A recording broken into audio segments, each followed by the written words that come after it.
ओम शांति। संगम युग का समय भगवान के वरदानों से भरपूर होने का समय है। संगम युग का समय प्राप्तियों का समय है। संगम युग का समय एक मास्टर बनने का समय है।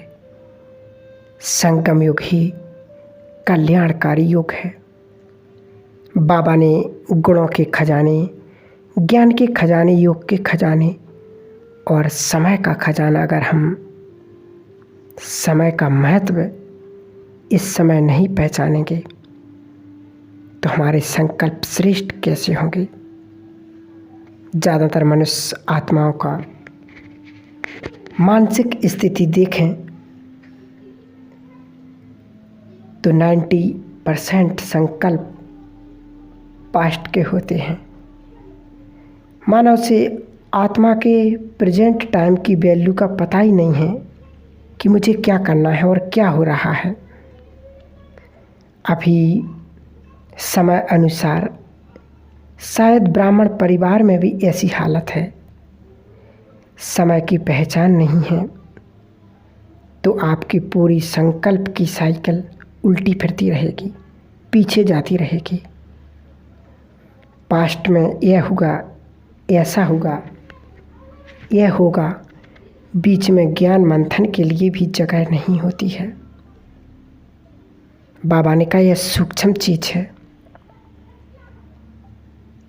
बाबा ने एक बार दादियों के लिए कहा था कि दादियाँ सभी जो भी पुरुषार्थ दादियाँ करती हैं वह जैसे समय की घड़ी है। जब दादी जी का जाने का समय होगा, दादी जानकी जी का, तो उनका लास्ट समय एक संपूर्ण स्टेज का था। बाबा ने बताया कि बच्चे अपनी संपूर्ण संपन्न अवस्था में पहुंचना है। इन छोटी छोटी बातें अपने जीवन में धारण करनी है, क्योंकि वर्तमान समय अनुसार मैं और मेरापन के जो हम संकल्प रखते हैं वह हमें इस धरती से बांध कर रखते हैं। वर्तमान समय हमें अपने मन से कौन से 2 प्रश्न पूछना चाहिए। तो पहला प्रश्न कौन सा है? संस्कार कौन से हैं?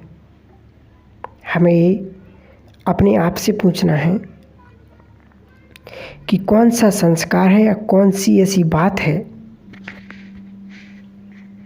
जो स्वभाव में, जो अभी भी मेरे रास्ते में रुकावट डालती है आगे बढ़ाने के लिए।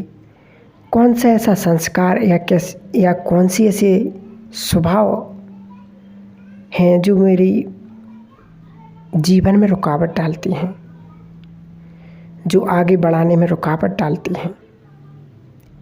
ये हमें चेक करना है। और दूसरा प्रश्न कि वर्तमान समय जो कर्मों की मशीनरी है वह बहुत ही तेज स्पीड से चल रही है, बहुत ही फास्ट स्पीड से चल रही है, क्योंकि यही लास्ट जन्म, इसके बाद तो आगे कुछ होगा नहीं। आगे आपका जो खाता है यही चुकतू करना है और ड्रामा चुकतू कराकर ही जाएगा, क्योंकि इसका हिसाब अगले जन्म में नहीं जाना। इसलिए बीच में अकाले मृत्यु के तूफान आते, बाबा ने कहा ऐसे तूफान आएंगे क्योंकि हमारे कर्मों के हिसाब किताब चुकतू कैसे होंगे।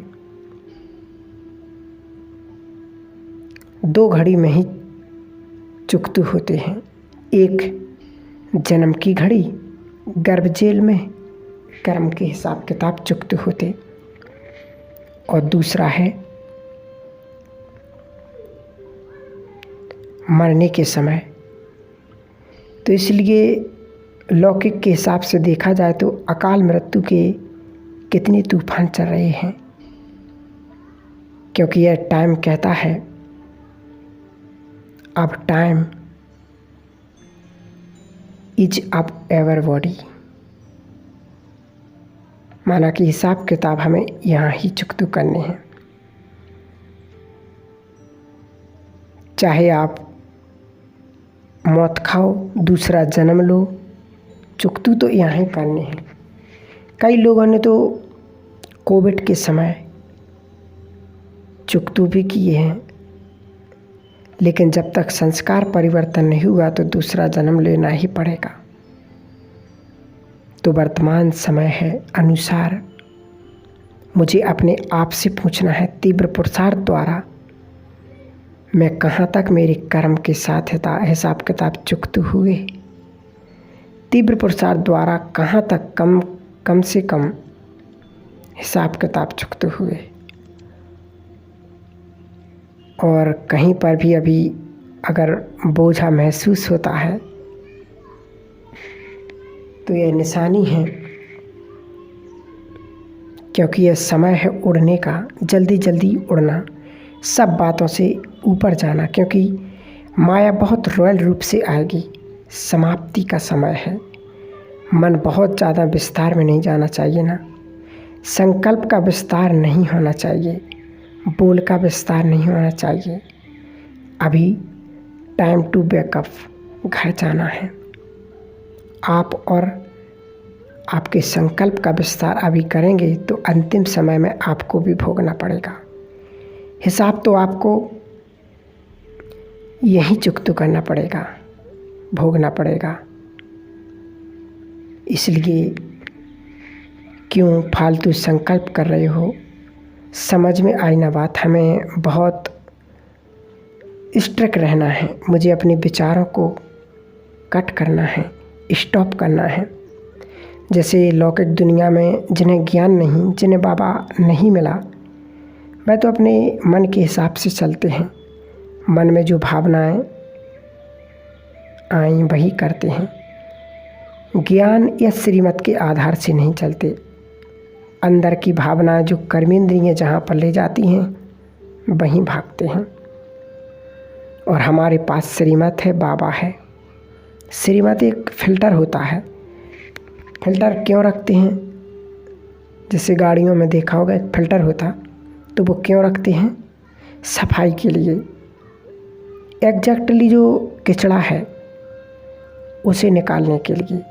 जब हम श्रीमत का एक फ़िल्टर डालते हैं बुद्धि में, तो मन में जो कचरा निकलता है उसकी सफाई होती है। इसलिए हर एक बात जो मन में आती है पहले श्रीमत के साथ, श्रीमत के फ़िल्टर के थ्रू डालते हैं। बाबा ने कहा अब हर घड़ी में बाबा की श्रीमत लो। ऐसा नहीं कि पहले विकर्म कर लिया फिर श्रीमत ले रहे। सोने से पहले, बोलने से पहले कम करनी है और हमें श्रीमत का फ़िल्टर लगाना है। और जो चीज़ ज़रूरी नहीं उसे फेंक दो, उसे सोच के फेंक दो। दादी जी एक बार जब लंदन आए तो बाप दादा ने दादी जी को एक डायरेक्शन दिया था कि लंदन को मिनी मधुबन बना दो। तो ऐसे बाबा की श्रीमत को फॉलो किया। जैसे कई लोग सोचते हैं कि यहाँ तो 3-4 लोग ही क्लास में आते हैं, यहाँ कैसे हो गई सेवा? तो बाबा कहते ये सोचने का काम तुम्हें किसने दिया? तुम्हें बाबा ने कहा, तुम्हें बाबा ने बिठाया है। बाबा की जो श्रीमत है, इसलिए वही करो जो बाबा करा रहा है और ज़्यादा मत सोचो। ऊपर वाला बैठा है, जहाँ भी बिठाया है वह कुछ कारण के लिए बिठाया है। यह फालतू संकल्प नहीं करो। श्रीमत क्या कहती है? तो हमें ऐसे वर्तमान समय को देखते हुए अपने पुरुषार्थ को तीव्र करना है और बाबा की श्रीमत अनुसार जो बाबा कह रहे हैं उस अनुसार चलते रहेंगे तो हम भी प्रकृति को प्राप्त करेंगे, प्रकृति जीत बन जाएंगे